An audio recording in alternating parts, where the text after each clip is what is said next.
brand new episode of Talking Who, the internet's one, only, first, original and unique online live talking podcast, videocast, livecast for fans of Doctor Who. And it's our first year anniversary of doing Talking Who. Is it? So we're a year old. Can you believe that? 47 and a half behind Doctor Who itself. Can you believe that? I'm Sean Harry. And I'm Elazar Cabrera. Let's get our names up on screen. And the two of us will be Talking Who. We are Talking Who. We love to talk Who. It's our favourite subject, which is why we even created this show in the first place. Yeah, so we can talk about all the latest Doctor Who stuff. We're going to be talking about classic Doctor Who. Tonight we will be reviewing Talons of Weng-Chiang. We're talking about new Doctor Who. And tonight we will be reviewing the Christopher Eccleston story, Dalek. Which was voted by followers on Twitter. Yes. We gave them an option. We said, do you want us to review Elazar's choice, which is Dalek, or Sean's choice, which is Girl in the Fireplace? Can I just say that? They're both good stories. They're both great stories, hey, but my choice came out on top. Yeah. So, what else do we have for you guys? Well, we're going to we want to know what you guys think is your favourite story from Doctor Who's history of almost 50 years. We'll kick off in a couple of minutes with Barry Aldridge, who's our regular contributor, and he'll be giving us a rundown of his top 5. Later on, we will have a review of the official Doctor Who convention from It's Mother Who.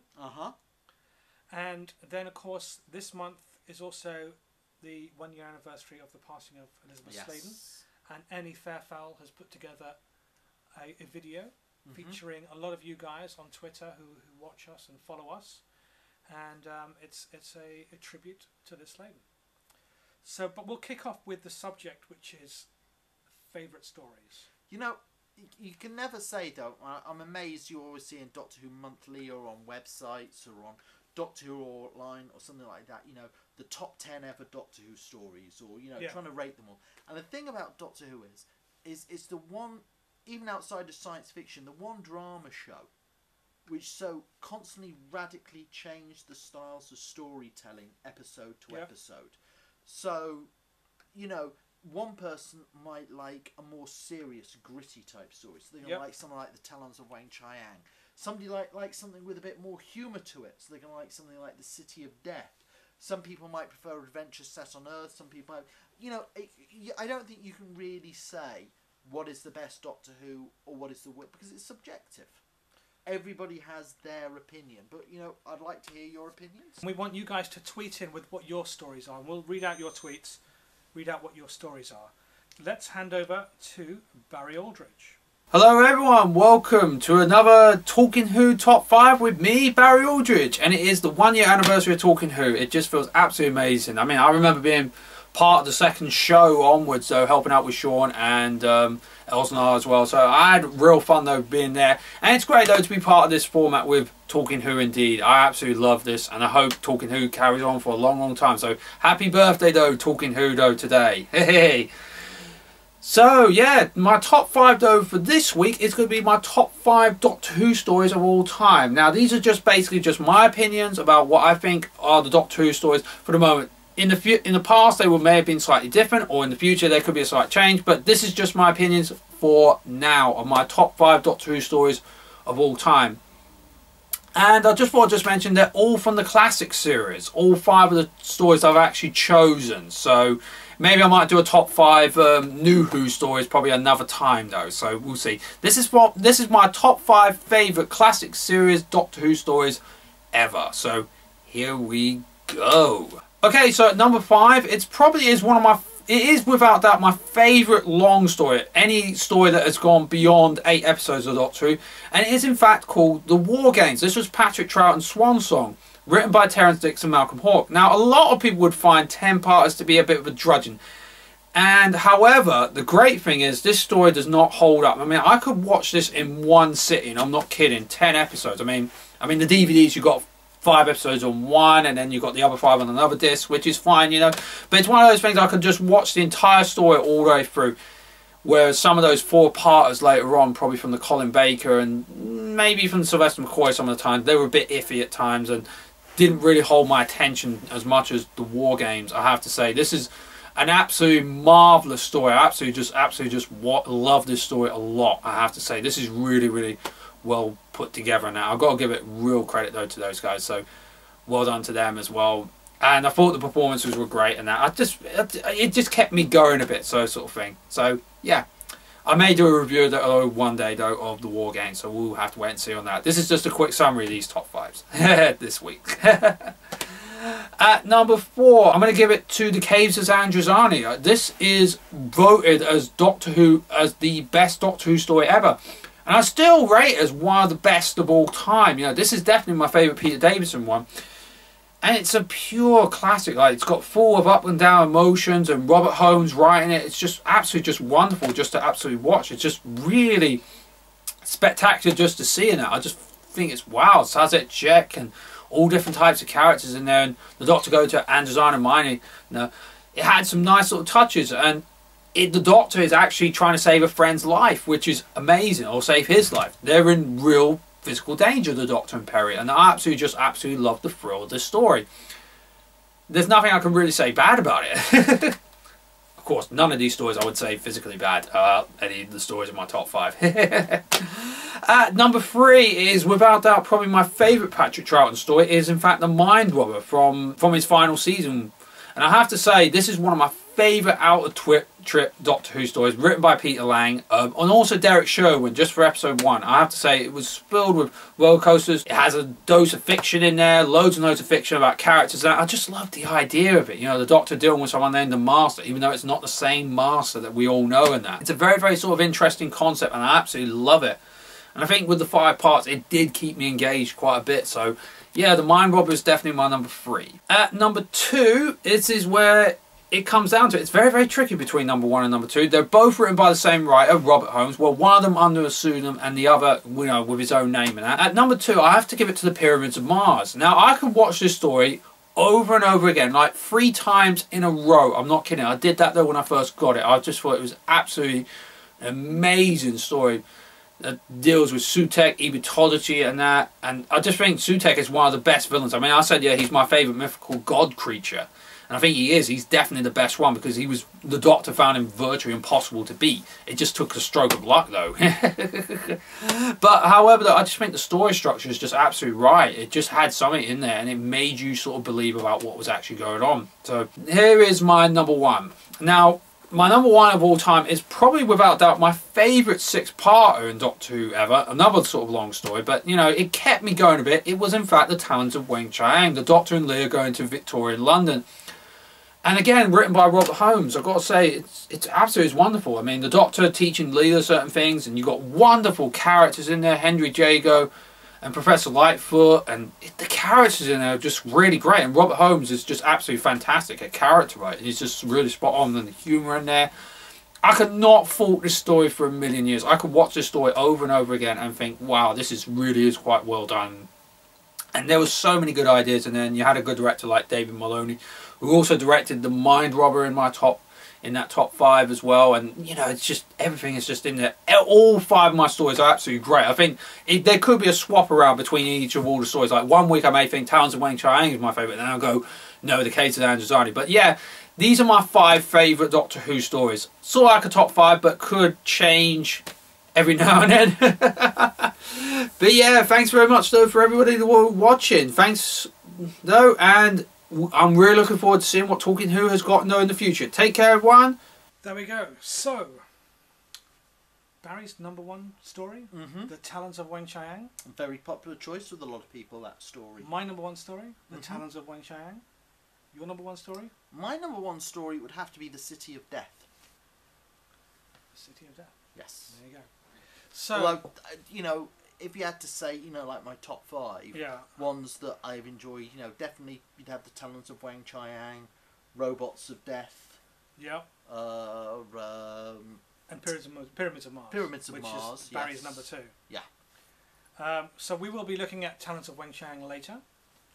And just to read out, we've had a choice from who was it? It was Star PD7 who picks Joe Rose. And Star PD7 also says happy Talking Who anniversary. Thank you. Gallifrey Times gets a big shout out because they are officially the 800th YouTuber who subscribed to our channel. And Yoz Creative, City of Death. Yeah, it's a bloody good story, that And one. Gallifrey Times agrees the City of Death is very good as well. Yes. Well, you do have Lala Ward running around in a school uniform in that one. Yes, indeed. On purpose, probably, I'm sure. Yes. Last week we asked our followers on Twitter to pick a story for us to review this week out of two relatively New newish Doctor Who stories. Doctor Who stories, and we asked you to pick between Dalek and the Girl in the Fireplace, and you picked Dalek. So before we review Dalek, here's a short clip. A great big museum. An alien museum. Someone's got a hobby. The cage contains my one living specimen. Must have fallen through time, the only survivor. It's killing him! Do something! I swear, no one on this base is safe.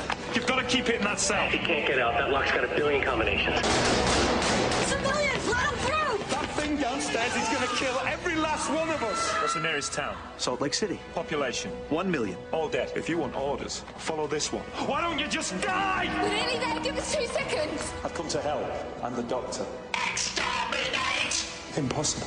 Exterminate! But actually, I felt a real shame with that story that it was called Dalek and it was all advertised in advance. The Dalek was returning in They that. could have done it as a surprise. Just couldn't they? imagine if I know from ratings-wise, they probably wanted all the Of course. ratings that the Daleks' return Yeah. would generate in that. But really, I mean, just imagine if suddenly, they had just been revealed at that point. What a shock it would have been. Yes, you discover what the Metaltron is. Yes. But of course, up to that point, you didn't even know what to expect. It would have been quite good. But the story... Okay, so the Doctor and Rose arrive in 2012. Yes. So actually, any time now, they Yeah. could be expecting them in Utah, Mhm. Salt Lake City, in a bunker somewhere. And The bunker of Von Staten. Von Staten, who is a collector of It's alien artifacts. A concept of Russell T Davies which would later emerge in Torchwood. The idea of alien artifacts turning up Well, on Earth. I mean, because they retconned Torchwood as always having been around, Yeah. it almost makes no sense that he actually has amassed this thing, because Torchwood would have been on his case the whole time, wouldn't Would they? Torchwood are a British-based organisation. But he was buying things from eBay. They would have just been Yes. outbidding him all the time and making sure they Yeah. got it. I mean, alien artifacts on eBay? Come on. That's the only annoying thing to me about that particular story is, really, would you put alien artifacts on eBay? Yeah. It seemed kind of silly. But anyway, 2012, and of course, when they first arrive, you have that wonderful moment when he sees the A Cyberman Cyberman, yes. helmet in there, which is And- actually and the wrong helmet, would you say? Surely No. it would have been an invasion. Oh, it would have been or, an or a silver Nemesis helmet, Uh, perhaps, but re- not really- a Revenge of the Cybermen Well, you helmet, never know which was because set in the future. yeah, but you never really know because Cybermen have crude, limited time travel technology, and you don't know what other event. Every time the Cybermen have turned up on Earth, it hasn't been just the Doctor who's fought them necessarily. So, no, not necessarily wrong, but at that point when the that Cyberman helmet is seen, Yeah, is almost like the first time there'd really been a strong reference to classic Doctor Who sure. in the show. Yeah, And it's really the only time that a classic monster has been represented in its original form. right. Indeed, it Yes. was an actual helmet from Revenge Yes. of the Cybermen, Although untouched. although you have heard about what's happening with the Daleks We have indeed. in the next Absolutely, season. yes. There's been a call out for classic Daleks. Every form of Dalek is apparently turning up in the next season. So they've got Daleks going back to the 1960s. And, That's right. They all- did release a photograph of a 1960s style Dalek. Yes. So it's exciting, and I'm kind of very curious about what they're going to do in this particular story. Yeah. But anyway, getting back to Dalek. Yes. So, and this story kind of like really goes into establishing a lot of the new series backstory. Yes. This is the the first. idea of the Time War, Absolutely. of the Great War, final war between the Daleks and the Time Lords, about the Doctor being completely on his own. There was something in his performance that reminded me also a bit of Tom Baker Right. with Christopher Eccleston. That everything, you know, he seems to not take things seriously, but the moment he takes something seriously, actually becomes, because the Doctor's scared by something, it actually becomes something very scary. Sure. So Christopher Eccleston plays it with absolute conviction when he sees this Dalek, and he freaks out at seeing one. I mean, one thing we don't know, of course, is whether it's the 8th or the 9th Doctor who was involved in the Time War. Yeah. We don't actually know this. There's been no reference. We still don't know. We still don't. Still don't know. There is never an know. assumption of fans that it was the 8th Doctor and he regenerated at the end of it, is one assumption of the fans. But what you get an impression of Christopher Eccleston in this story is that this is the soldier Doctor. Yes. Because he sort of switches into his soldier mode. You know, he becomes extremely serious. Yeah. You know, he's not cracking any jokes, really, at all. And, you know, his instinct is we have to destroy the Dalek. Yeah. Even though it's the last Dalek, it's at this particular stage defenseless because they don't... it's not until Rose touches the Dalek that he becomes a threat. But it's still, regardless of that, it's not even a threat. He wants to destroy, he wants to kill it. Well, even more so, what I found quite interesting in this story as well was it's almost like Russell T Davies had given the writer an edict of make the Dalek as threatening as possible. And you can tell throughout the story, it's like they tick off each box, and everything people had made jokes about Daleks in the past, they kind of like show that's actually not a laughing matter. Like people would joke about the Daleks having like a sink plunger hand, and suddenly that becomes a really deadly, horrific weapon. Yes. And people joke about the Daleks' mobility problems or going upstairs and things like that. So I almost felt like, you know, this episode was to kind of like not just re-establish the Dalek, but also to kind of like make them threatening. Yes. Again. Originally, this story was supposed to be the last time you would ever see that design of Dalek. The idea was going to be they would have this story with what was effectively a classic design Dalek, and then when the Daleks returned at the end of the series, it would be a brand new design. Yet they found they couldn't do anything that would beat the original design, so it ended up staying. And of course, the very famously, the height of the Dalek was chosen specifically so that the eye stalk was at eye level with Rose, with Billy Piper. And actually, those particular scenes worked really, really well, and you can understand why they did. Well, they actually also went back and did something which hadn't been done since Hartnell Who, of having the eye stick, the eyepiece of the Dalek glowing with light. And I think that's, you know, I'm surprised they stopped doing it, but I suppose it's a budgetary cost. But that I always felt gave the Daleks a bit more life to them when they did that. And actually, the operator of this particular Dalek does a superb job, because in the story, the Dalek questions himself, he questions his existence, and after obviously having been touched by Rose, his DNA is transformed. Yeah. But a Dalek is just a pepper pot.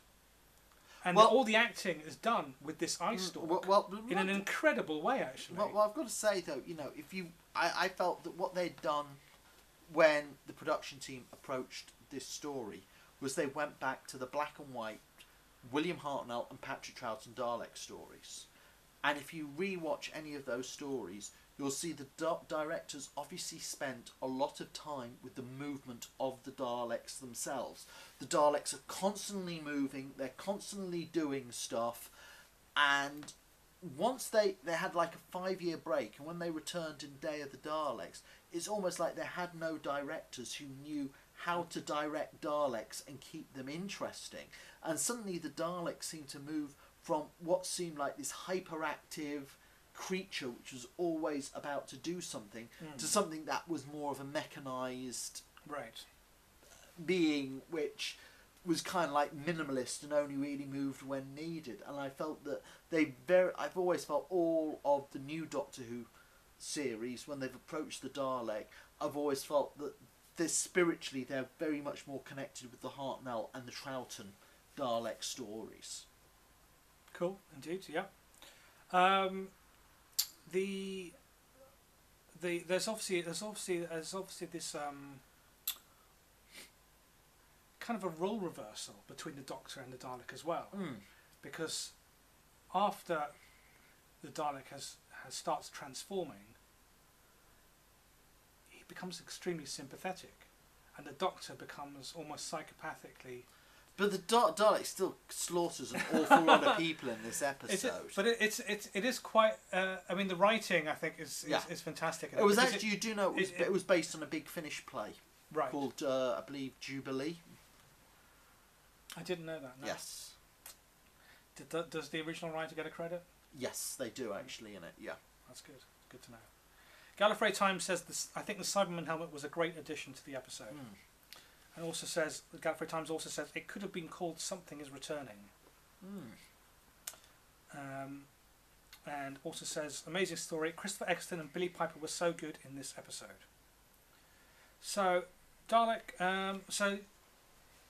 Dalek, it's episode 6, I think, of the first series. For me, it was very interesting because I felt the first 5 episodes of Doctor Who, for me, had actually been very weak. I don't know how you felt. I did not like, what was it? What was the 2 parts?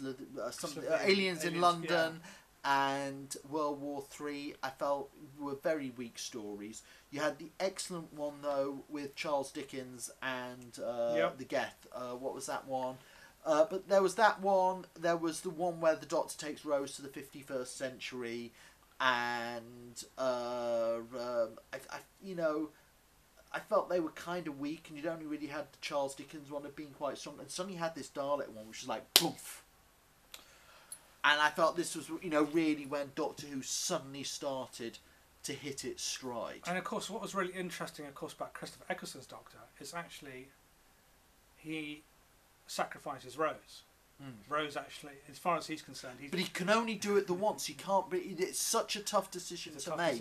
He can't actually make it a second time. But he's a Doctor who could actually make the decision if he felt there was a wider benefit to sacrificing the companion, which he obviously did at this particular time. He's seen the destructive capability. I mean, the Daleks are, and they had to establish. I felt like they had to very quickly establish the Daleks for new viewers as this incredible threat. I mean, I've been critical of the Rose Tyler character in her stories with David Tennant. But in this particular story, and I think with Christopher Eccleston, she worked quite well as a character. And it would have been really interesting, because as you've said before, the Doctor has always had his companion. But Rose kind of straddled 2 Doctors equally. But also, David Tennant had so many companions, one after the other. Did he actually have his companion? Maybe not. And if Christopher Eccleston had stayed one more season and then Rose left at the same time, and then David Tennant started and with a whole new, it might have been quite a different. He did actually have. It appeared like he almost got a companion at the end of this. That kid from Coronation Street who goes on the TARDIS. And he has like 1 trip and that's it. Which actually was a bit of a waste, because I actually really liked his character. Yeah. And I quite like the flirtation between Rose and Adam. Yeah. Because it wasn't... It was so bizarre to just bring this character in, like a new character, and then get rid of him an episode later. It was very weird. You think he should have done at least a couple more or something? I have no idea. It just seemed very peculiar, that. I guess they needed someone to screw up. In the next episode, and I guess it couldn't have been the companion, so they had to create a new companion just for that purpose. But yeah, he's kind of like the forgotten companion because he does. I guess if he did travel, he legitimately be. Well, I don't understand this. You got Sarah Kingdom, who was in one story, the Dalek Master Plan, and she's regarded as a companion. You have Kylie Minogue seems to be regarded as a companion from her one story, and Michelle Ryan. But you know, Adam doesn't seem to be regarded as a companion. Mickey Smith doesn't seem to be regarded as a companion. And Mickey Smith most definitely is a companion. There's a lot of confusion over Captain Jack. You know, what is the you know, what point are you a companion? Are you not a companion? I mean, Do you think it's just biased against guys? I have no idea. The whole idea There was of the even companion. can't even remember. It was Katerina who turned up in the last episode of the Mythmakers and then was like died like 3 or 4 episodes later in the Dalek Master Plan, and you know, it was like the most pointless companion ever. So there we go. That's our Dalek review. It's a great story. It's a great story. Definitely, it's the best of all the Christopher Eccleston stories, and it is one of the best classic, one of the best new Doctor Who stories. Yeah, and it's one of the, I have to say, there's only been a few, but it's one of those, I've always felt one big problem new Doctor Who has is managing to make a story work within the 44-minute bracket. It has a lot of difficulty doing that. And there's been only a couple in my mind that have this. Girl in the Fireplace, Blink are very good examples. The Doctor's Wife. But this is very much, really does work within that format, and it's a great story. Totally agree. I also think, you know, got to give a shout out to the actor who played Von Staten. I felt he gave really strong performance in that. He seems to be, every time, he's that American actor living in England who gets it every time there's something set in America or needing an Americans which is shot in England, like, you know, the Bourne movie or whatever. He's that American guy who's, you know, living over here. So, moving on. Doctor Who convention, the official one by the BBC Worldwide, was last month, and it's Mother Who does our podcast reviews, went there, and so she's put together her own review of the convention. Let's have a look at that.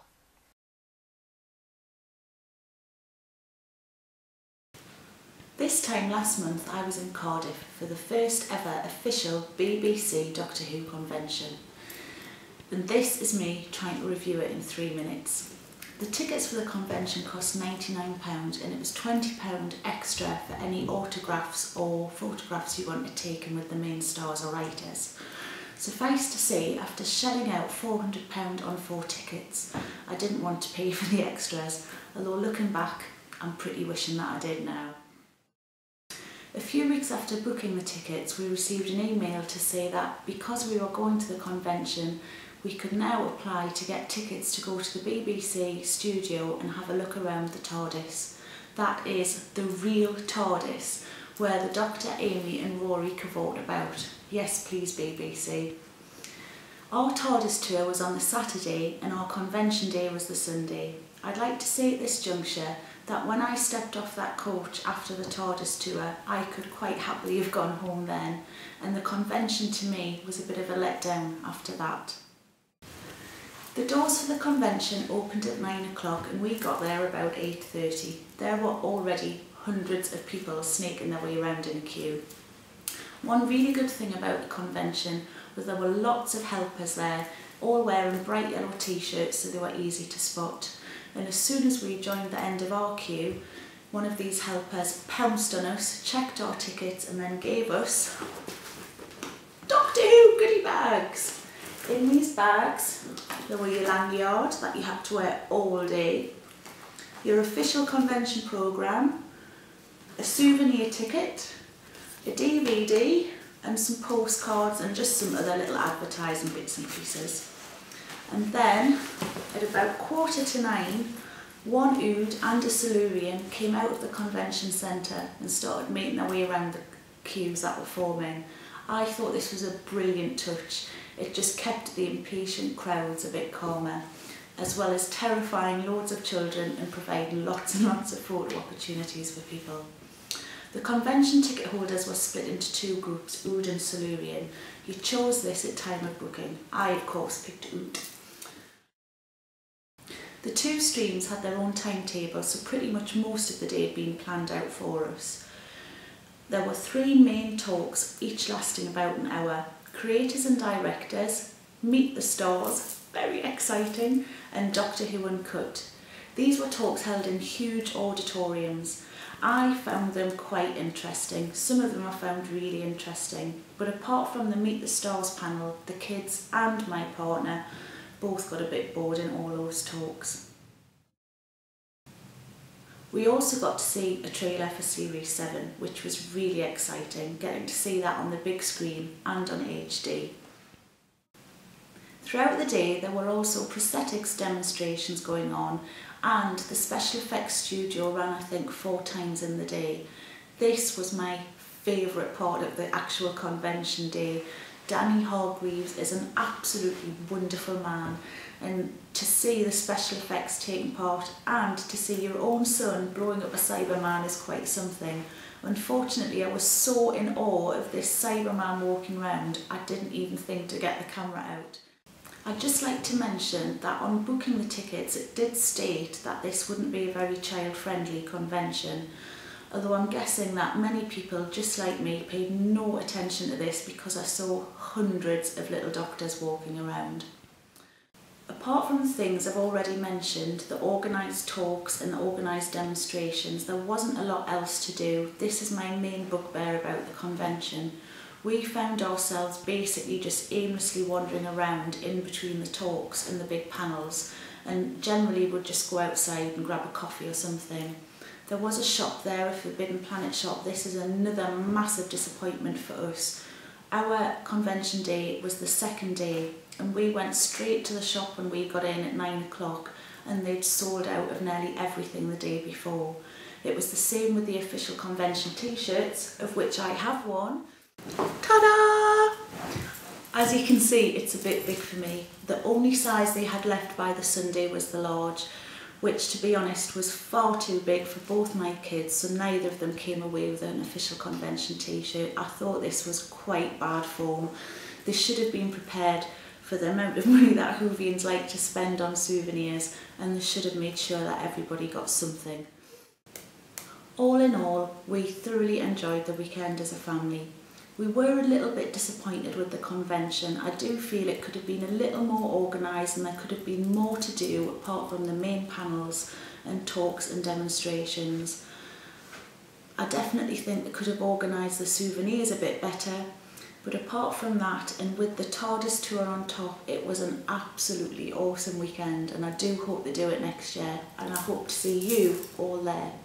There we go, Doctor Who convention. Thank you very much. It's Mother Who. Indeed, indeed. And you can follow her on Twitter, can you not? You can at It's Mother Who, and Yep. we're also being followed by the Valeyard. Oh my, that's a bit worrying if the Valeyard's following us.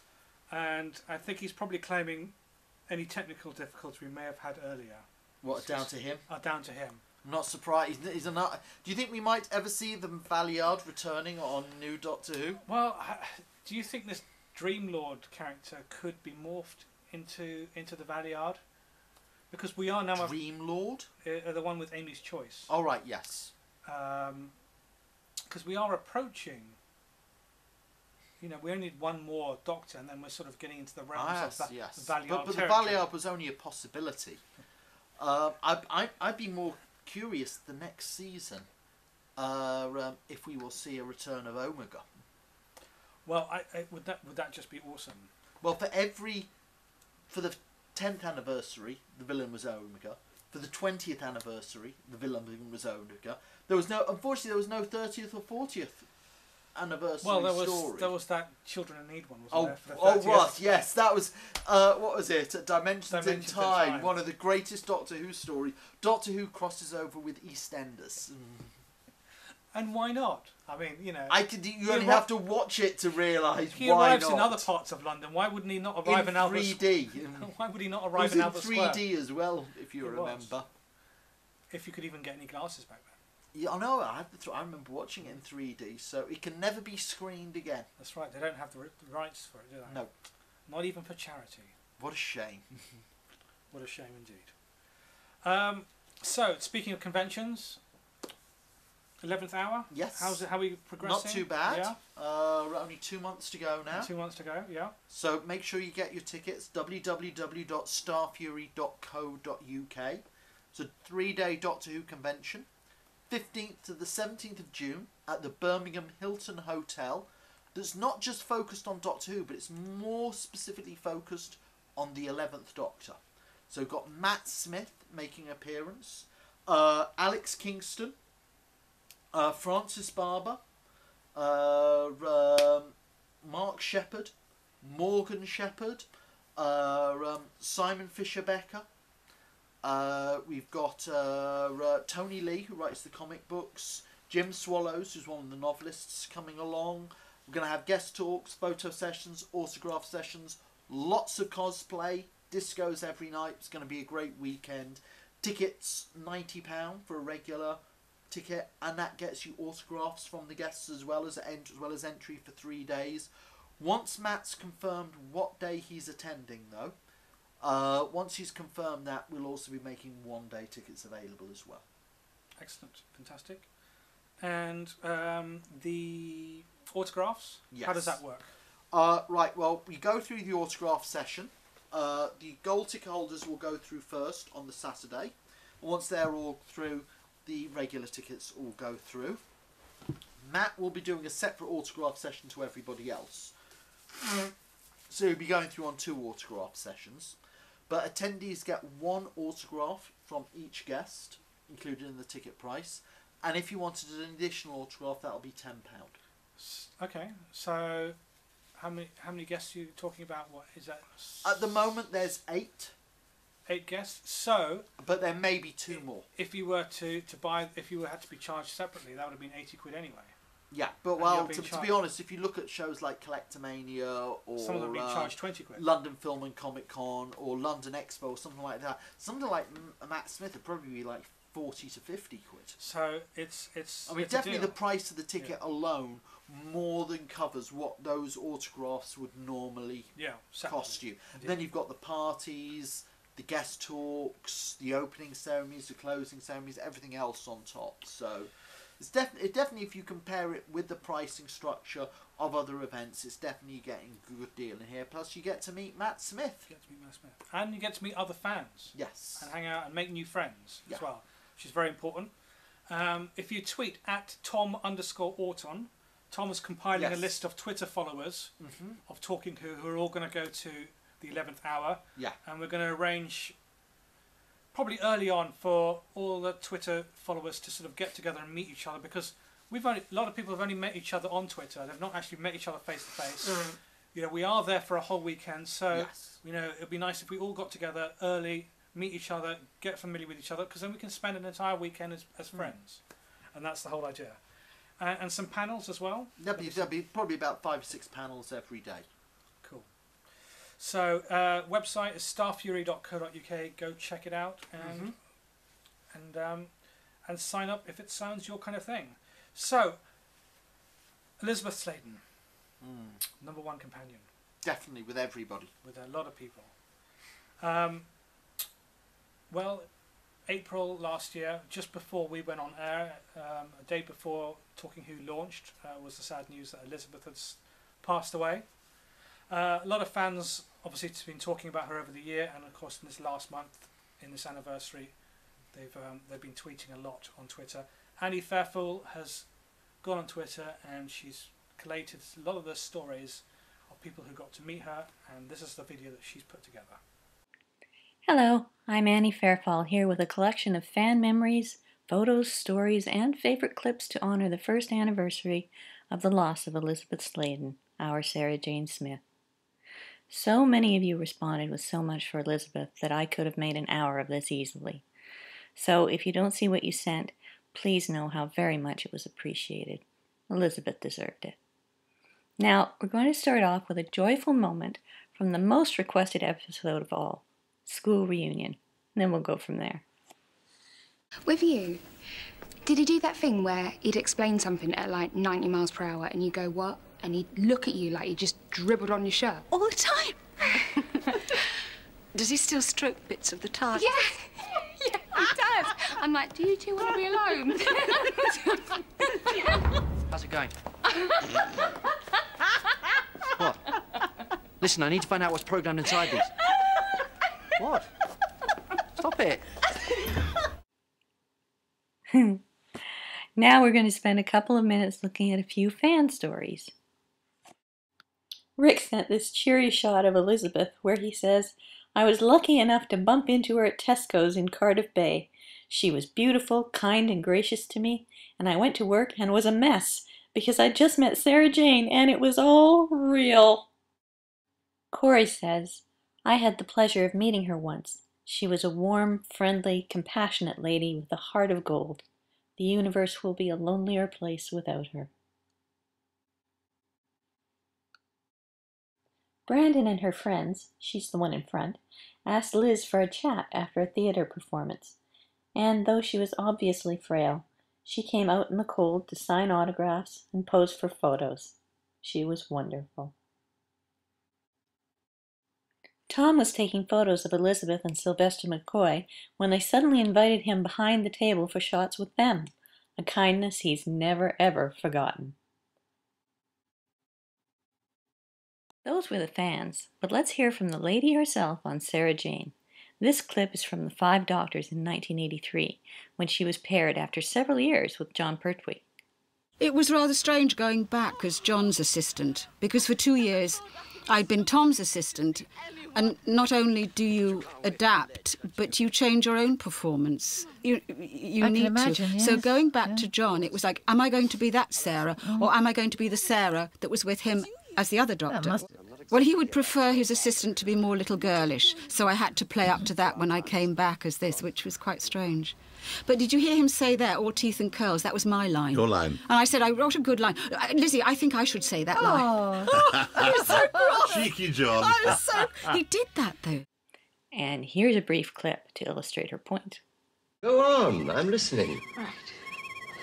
So, there they all were in the cellar, chanting away like Billy-O, when all of a sudden this giant spider appeared and jumped on Lupton's back. It's coherent thought. Oh, Doctor, really? Scientific pun. What did you say? I said, really, this is important, but you're so interested in that But wretched... before that, what did you say before that? Did you say spider? That's right. Now listen to me, Sarah, this is very important. Tell me the whole story, right from the beginning. That was from The Planet of the Spiders, where Sarah Jane played the intrepid girl reporter to the limit. But Elizabeth Sladen had no idea the influence she was wielding. Here she is with author David Southwell, who wrote, "That I Became a Journalist is in a small way down to how Liz Sladen brought the character to life. She made her deeply noble, intensely heroic, and eminently lovable." Now, just to lighten up for a moment, who do you think wore the rubber insect better? Time to get back to the doctors. Lee Moon suggested this clip because, as he said, it's my favorite moment from Pyramids of Mars. There's a moment of calm in the garden. She says, "Your shoes need cleaning." It's a beautiful moment between two friends that's beautifully played. It also clearly shows the evolution of Sarah Jane.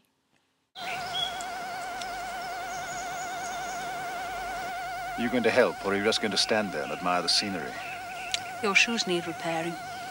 I actually wasn't admiring the scenery. I was waiting for you to tell me what to do. Eventually, she said goodbye to the doctor. But not forever. Don't forget me. Oh, Sarah. Don't you forget me. Bye, Doctor. Bye. You know, travel does broaden the mind. Yes. Till we meet again, Sarah.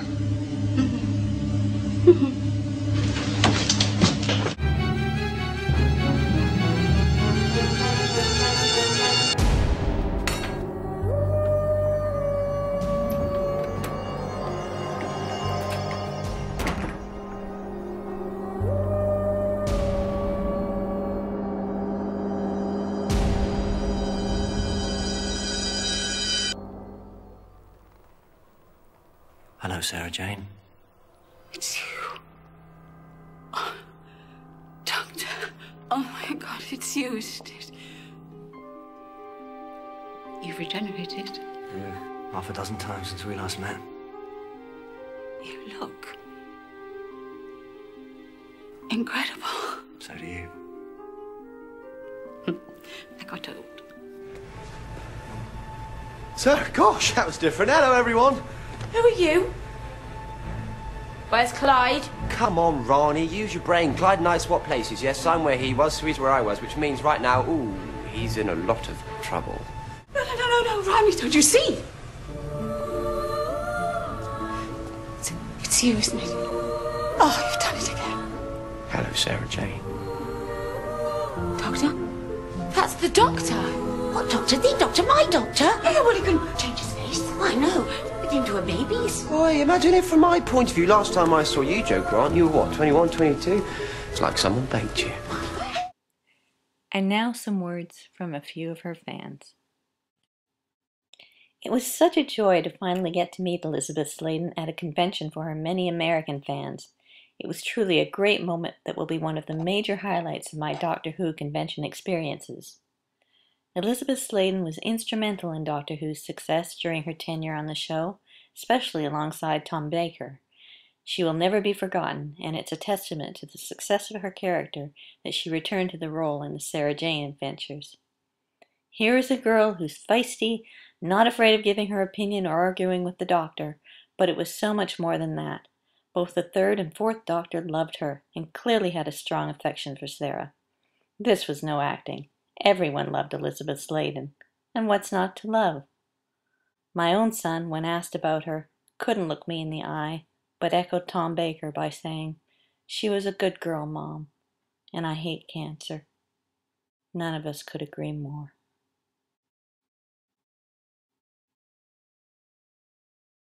And finally, two record-holding companions.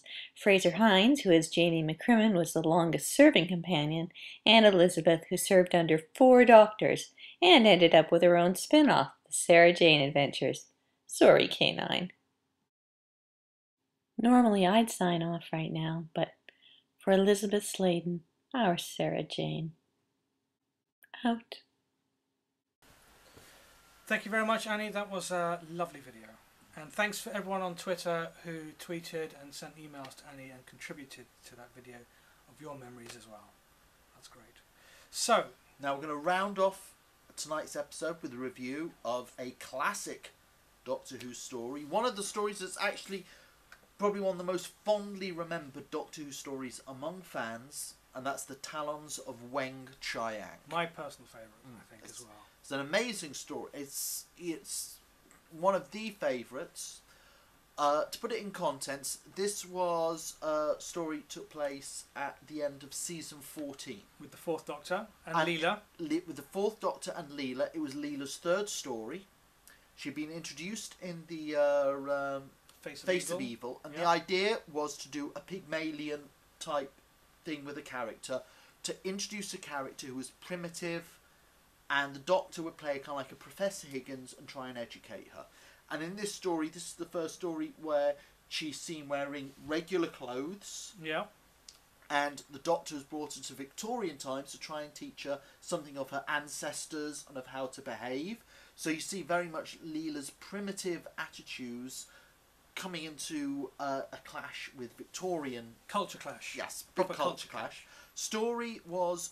written by Robert Holmes, oddly enough, at very much the last minute. It was originally going to be a story by Robert Banks Stewart, who had written Terror of the Zygons, and it was going to be a story called Foe from the Future. When he suddenly got another job, and at the last minute Robert Holmes had to write this story. It's a fantastic job, and it was the last story produced by Philip Hinchcliffe. And it's felt very much by the fans that this was a golden period. For 3 years, some of the best ever Doctor Who stories were produced. You had The Ark in Space, Genesis of the Daleks, Terror of the Zygons, Seeds of Doom, Pyramids of Mars, Mask of Mandragora, Robots of Death, Talons of Weng-Chiang. Probably some of the greatest stories, one after the other, some of the best ever stories in Doctor Who's history, which all still hold up to this day. And because he knew this was going to be his last story, he actually wildly overspent on the budget, which greatly affected the next season of Doctor Who. But he didn't care really, and it really shows. I mean, this one, and this is something Doctor Who, as fans will know, classic Doctor Who very often had a problem with special effects, with limited budget, And yet, one of the things that could always do well was period. We already had this season, The Mask of Mandragora, which looked fantastic. Yeah. And here's another example. Going to Victorian times, it looks great. The sets look great. The location work looks great.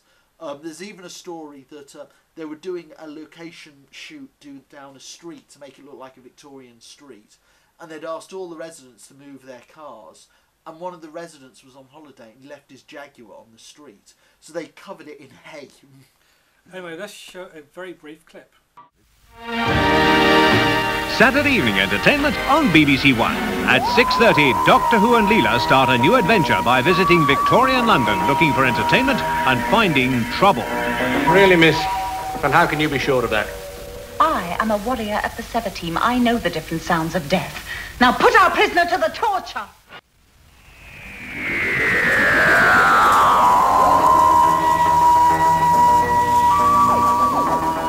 Entertainment for Saturday evening on BBC One. At 6:30, Doctor Who. The Doctor is joined by Leela to face the Talons of Weng-Chiang. Then at 6:30, Doctor Who, on a visit to the theatre, becomes the target of a dangerous illusionist's trick. Please to keep very still. Doctor! Oh, Magnus Greel. Magnus Greel, the infamous Butcher of Brisbane, the villain of this story. Some great, but you actually have Magnus Greel. Yeah. Mr. Sin. Mr. Sin, played by Deep Roy. Yes, who as well as having been in Doctor Who, has also been in Blake 7, Star Wars, and Star Trek. Well, there you go. And there were several million Deep Roys in Willy Wonka and the Chocolate Factory. There was, yeah. And of course there was Lee Seng-Chang. Now, if there was one thing I would say, there was only one thing criticism I could have for this episode, is Lee Seng-Chang is a fantastic performance, but you can't help but feel the racism in casting an English actor to play a Chinaman and have makeup put on him when there's so many good Chinese actors out of work. And I know it's from the time, from the 70s, but that's the only criticism. So the story is that the Doctor and Leela arrive in Victorian London. Yes. And Lee Seng-Chang is a conjurer at the Well, local theatre. they arrive in London and there's a series of Jack the Ripper style murders are taking place. Women are going missing, but the Doctor and Leela witness the murder of a cabbie who believes that his wife went missing after she had gone to see hypnotised by Lee Seng-Chang while they'd been to see him at the theatre. So the Doctor and Leela take up this case and they go to the theatre. And they also meet up with a police pathologist, Henry Lightfoot, and they also meet at the theatre. Can't remember his full name. Jago. Yeah. And they form a little team to find out what's going on. And there's a lot of, very much during Robert Holmes' period, they would take classic popular stories and adapt them for Doctor. And this covers a lot of, there's a lot of kind of like, you know, things are parodied in this. It starts off, you've got Phantom of the Opera going on, you've got Jack the Ripper going on. Sherlock Holmes. It moves into Fu Manchu territory as well. Yeah. Well, towards the end, when they're up against the Tongs at down at the docks, it's very much in whole Fu Manchu. And I've got to say, Mr. Sin for me is one of the scariest villains they ever had on the show. He's absolutely terrifying. And there were huge criticisms at the time for this story, for the violence, for the horror in it. But I've got to say, it's fantastic. And it's one of those, there was a couple of stories during this period where you could have just taken the script or taken the entire production and it could have been easily done as a Hammer horror. In the 60s, no, I agree, very, very easily. And I'm watching it, I find it very difficult to believe that this was classed as children's television as well. Well, I mean, to put also that into context, the violence of this particular era of Doctor Who, what was considered perceived violence, of course, it did rattle a few cages, and the Mary Whitehouse, and who was a campaigner against a lot of violence and sex that was on television, which she perceived to be too much of it, or any of it, to be honest. Yeah. But it rattled the BBC's cages to the point that that may have been one of the reasons why, of course, Philip Hinchcliffe had to leave. He had to, because the thing is they needed a reboot without the violence. Philip Hinchcliffe was moved on to a different show called Target, which was the BBC's attempt to do a show called copy a popular series at the time, The Sweeney.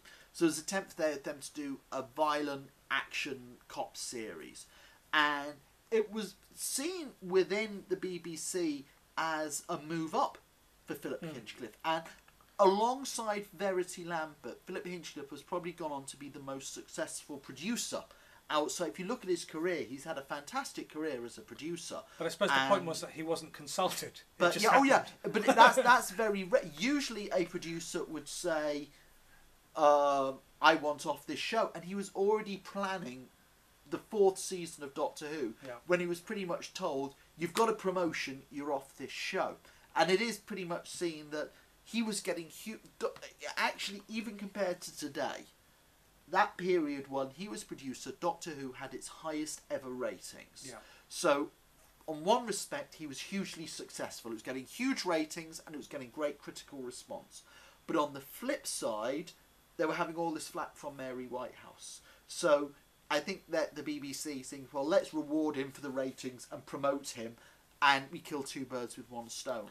And Graham Williams, another producer, was brought in to replace Philip Hinchcliffe, and he had the very difficult remit of cut down on the violence and also cut the budget but keep the ratings as high. And so they introduced a lot more comedy, a lot more kind of like fantasy adventure, and a lot more sci-fi into the series. I mean, Leela as a character was a violent character. I mean, you'll see if you haven't seen Talons of Weng-Chiang. I mean, she's kills. Yes, but Leela does. When you say she kills, she doesn't kill without justification. She kills to defend herself. She she meets out the level of force that is set on her. At one point, at the very first episode, she kills an assassin that's sent to kill the Doctor, and she kills him, and the Doctor's horrified that she's killed this assassin, and she points out he was going to kill you. And so, there is a very funny scene though where Leela is explaining to Dr. Lightfoot about when they're examining a body, and he says, I think the killer was a midget because he was stabbed under the breastplate. And Leela goes, but that's how all warriors should stab, because that's the easiest way to get to the heart. And he's quite shocked by all of this. She's a great character, I think, and it's so different to any other companion because of this particular character trait they've given her. And it does make her particular very short period as a companion of Doctor Who, I think, quite a lot of fun to watch and remarkable. And to me, she's really up there with Sarah Jane as one of my favourite companions, purely because the relationship between her and the Doctor is nothing that really gets repeated until Ace and the 7th Doctor, really. But I've got to say, the writing of the story, the acting, it's one of those points where every aspect of the production comes together, and you've got a really classic story. And even to this day, it's still remembered. It holds up. And this is one of the long ones. This is 6 episodes. But you want to know something? It's what Robert Holmes had this idea with the 6-part. Now, the reason why the production team would prefer 6-parters is, of course, each story you've got to build new sets, new costumes, whatever. Yeah. So if you're using them over 6, 7, or 8 episodes, you're reducing your costs over the season. 4-parters from a story-wise work better, but 6-parters enable them to keep costs down. But what Robert Holmes did this thing, which is very much seen in this story and very much seen in the Seeds of Death previously, is where you almost have it like a 4-parter and a 2-parter. Yes. And very much the first 4 parts deal with the Doctor hunting for whoever this mysterious killer is, and the mysterious killer is based within the theatre. Yes. It's a bit like Magnus Greel, who is posing as the Chinese god Weng-Chiang. Which is why Li Sen-chung worships him, and thinks he's why a god. he has the Tonga, the black scorpion, working for him as well. But he's working beneath the theatre, and it's those first four episodes very much deal with that. And Weng-Chiang, Magnus Creel, is very much kind of in the background, and Li Sen-chang is almost like the villain in the foreground. Yeah. And then at the end of the fourth episode, that's when it all moves to Weng-Chiang gets his base in the Limehouse, and it kind of like moves there. So Robert Holmes is very, very good, and it doesn't feel like there's any padding in the story. Not at all. It goes at a fantastic pace. It's really good. And the great news for all Doctor Who fans is if you've never seen this story before, if you've only ever watched new Doctor Who, you've never experienced classic, then I'd say you get out there, go down to your local HMV or whatever stores Doctor did DVDs, and you get the Revisitations box set #1, because you not only get this classic story, you get the Doctor Who movie and the Caves of Androzani. You get 3 fantastic stories at a budget price, but they're all like 2 or 3. I mean, the Talons of Weng-Chiang is 3 discs long. Absolutely. They've got 2 discs of extras, and the other stories have got an extra disc of all extras. And for what you're paying, it's the very best of Doctor Who, and it's just chock full of fantastic extras. On Twitter, Total Nerdy Bird says, "Enjoyed your show, and you've inspired me to make the Talons of Weng-Chiang my next DVD Well, purchase." you've got to. It's just, and the great thing also about the for a lot of fans of new Doctor Who, the problem with old classic Doctor Who when they go and watch it is the budgetary restrictions. So you can have a story like The Invasion of the Dinosaurs, which has got a fantastic script and is really well acted, and then you've got like clay dinosaurs attacking each other, and terrible special effects which sometimes ruin what should be a very good story. And a lot of the older viewers like ourselves, we can ignore the bad, but a lot of younger viewers can't. I know the Talons of Weng-Chiang got a lot of criticism for the giant rat. There's a giant rat in it which you barely see, and it is barely in it. And apart from that, the location filming, the sets, the costumes, this is Doctor Who at its best. This is Doctor Who where the production is fantastic. And of course, everyone's used to the Doctor always has his uniform, but this one, the Doctor wears a disguise and he dresses up as Sherlock Holmes. Well, it's similar, but it's because he's got the Deerstalker hat. But you can't but help bring a complete smile to your face, because it's already just from the beginning. As soon as you see the Doctor wearing the Deerstalker in Victorian London, you think brilliant. And it was kind of interesting. Russell T Davies said that when he took over Doctor Who about 6-7 years ago, he actually pointed out this story. And he said the writing in this story is on the level, it's up there with Dennis Potter. But because it's science fiction, it gets ignored. But the dialogue, the writing in it, and this was also the story that Russell T Davies gave to Christopher Eccleston on DVD and said, watch this to see how to play Doctor Who. And this was actually what Christopher Eccleston used as his jumping board, as it were, to creating his character. The Gallifrey Times says, totally agree with what you've said, Sean. And Yoz Creative says, I miss Ace and the 7th Doctor. Well, the good news there, if you miss Ace and the 7th Doctor, in 2 weeks' time there's an Ace box set coming out, and you've got Dragonfire on it, and the Happiness Patrol. And that only leaves one more Sylvester McCoy story to come out on DVD, and then we're all done on Sylvester McCoy.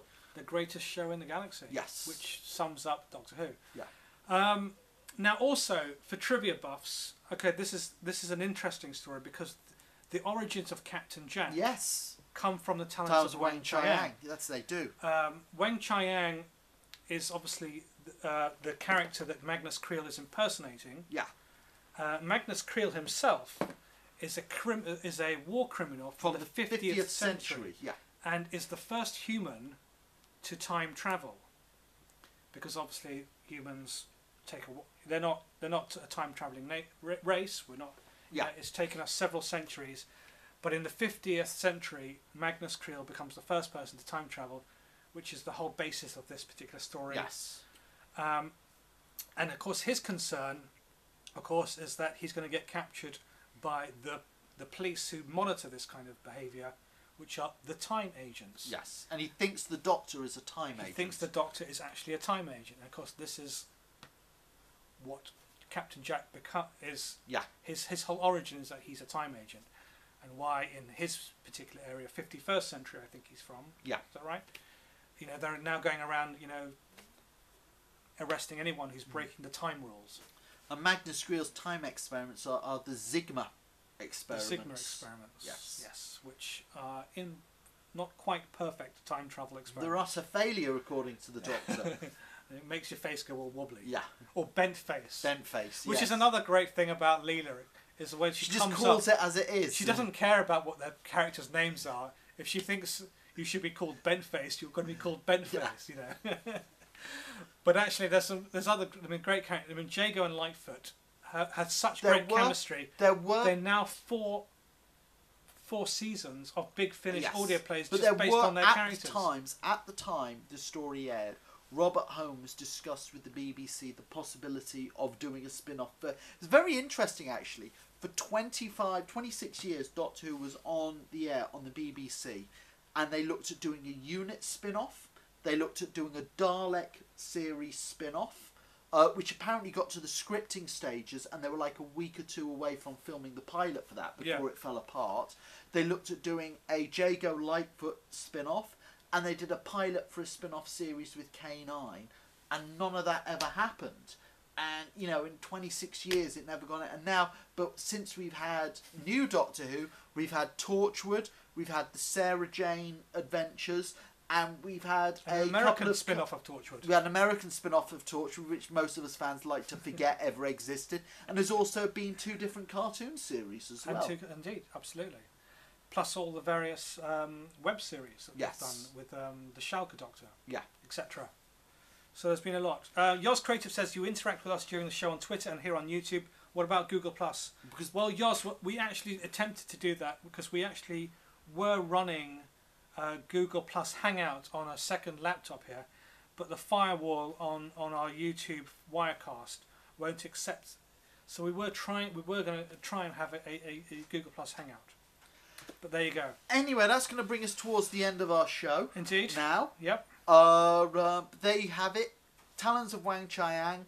I'm sure it's just one of those stories, as I said at the beginning of the show, it's every Doctor Who fan has got their own favourites, because Doctor Who has covered so many different styles of it in its approach.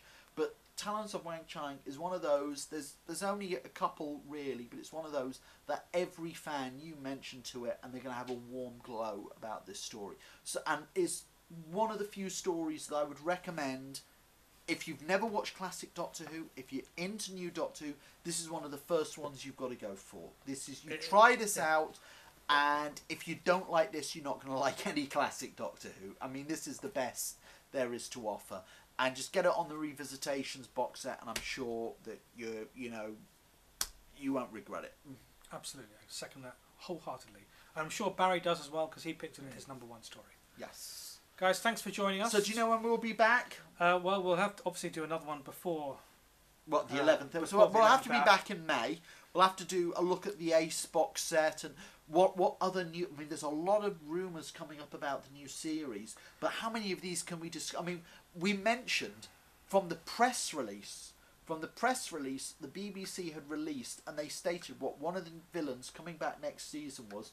We mentioned that on the show, and straight away we got a text from one of my friends saying, "You've spoiled the new season for me, and I'm not watching your show anymore." So we have to be careful about what spoilers we can reveal. Or, well, I suppose if it's an internet spoiler, it's a spoiler. If it's been published in a newspaper, then it's probably come from an official source. Yeah. That's the way but even some people get upset about the official sources. I still say Ice Warriors and Zygons for the next series. Yeah. No, that's what I believe is coming back next season. But anyway, tweet us. You can watch. Yep. You can subscribe to us. You can watch us on YouTube. Like us. Leave a comment. We're on iTunes. We're iTunes, we're all over the internet. Every kind of form of internet. We're on there except for MySpace. TalkingWho.com, Facebook.com/TalkingWho, Twitter.com/TalkingWho, Talking Who, blip.tv/talkingwho, gplus.to/talkwho, and search on iTunes for Doctor Who Talking Who. Anyway, I'm Sean Harry. And I'm Ella Zuckerberg. And we've been Talking Who.